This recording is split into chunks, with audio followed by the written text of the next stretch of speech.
my name is Dan, welcome back to Novo, and today we're here to talk about Ant-Man and the Wasp. Yay! It only got released in the UK about a month after the US, which was really fun. Avoiding these spoilers was like being Neo in the Matrix. Somehow I managed to avoid all the spoilers, which I'm still not quite sure how I managed, but I'm glad that I did and it paid off. Seeing as though it's coming out a month later and nobody really watches these things anyway, I thought I'd do a really quick review, just getting out my basic thoughts and not put much effort into it. So yeah, this video goes out to my 2 fans. Hope you two are watching this video. Overall, I really enjoyed this film. It was a lot lower stakes than Infinity War, but I thought that was pretty good, to be honest. It was a nice kind of refresher afterwards to take us back to that fun side of the MCU a bit. But it was nice to see what the smaller heroes got up to, as opposed to gods and Hulks and other things.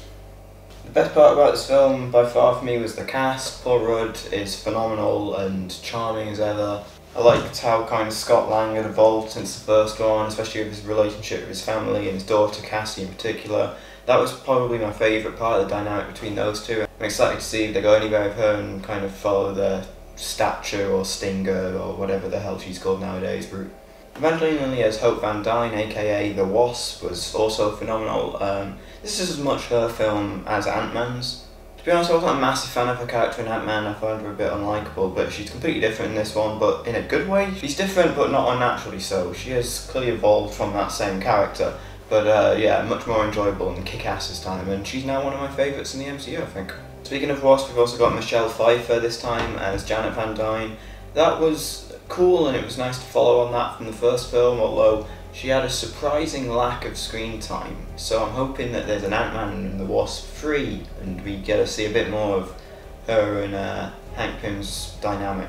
3 Wombats are in us again. They have some really cool scene-stealing moments, particularly Louise and his kind of memory recollection thingies. Do they have a name? You know what I'm talking about. The one where this music plays. This one. The villain Ghost is pretty cool, although I'm not quite sure I'd really want to call her a villain. She just kind of wanted different things and went about them in not always the right way, I guess. Yeah, it's probably easier to say villain. I could really sympathise with her, but I felt like she needed a little bit more development and a bit more character to kind of pad her out a bit. Probably my biggest complaint with the film is how her problem is kind of very easily solved at the end. It seemed a bit anticlimactic, so that's kind of my biggest letdown with the film. As the film itself, it kind of has a similar heist feel to the first film, but it also feels very much like a 50s sci-fi movie, which I really enjoyed. It's very reminiscent of stuff like Them and The Incredible Shrinking Man, both of which are incredibly appropriate to this film. I really liked how the kind of shrinking and growing abilities were incorporated into this film. I don't think anything quite reached the same level as the fight at the end of Ant-Man on top of a train set. Having said that, it was probably one of the most entertaining car chases I've seen in a while.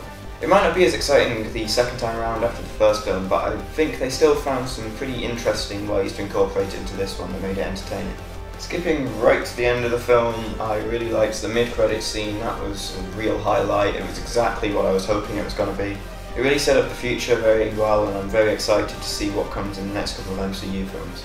We also had a post-credit scene that was a bit of a sillier kind of thing, kind of like the end of Spider-Man Homecoming, but to be honest, having seen it again, it was actually quite disturbing when you notice some of the other things that are going on in the background, so maybe it wasn't as silly as it first seemed. Overall, to finish off, I really enjoyed the film. I think a few people might not like this because of how low stakes and self-contained it seems to be, but for me that was more of a strength. I just think it's nice to get away from some of the bigger action that's going on, especially straight after Infinity War, and this was just a nice, refreshing take on this universe. Overall, I definitely recommend it. This film is very entertaining, and you guys should go get out and see it and support it. You know, size doesn't matter, and we should just show some love for the little guy. So yeah, I hope you enjoyed this really fast review if you're one of the 20 people that probably saw it. If you want more really fast reviews or more really in-depth reviews that are a bit boring, then comment below, let me know, subscribe, like, do the bell thing, I don't really know, do what you want. It's a free world, or at least it is for now. Did you enjoy it, little Ant-Man? He's nodding. Go see it. That was a bit weird. I'm not going to do that again. Thanks for watching. Goodbye.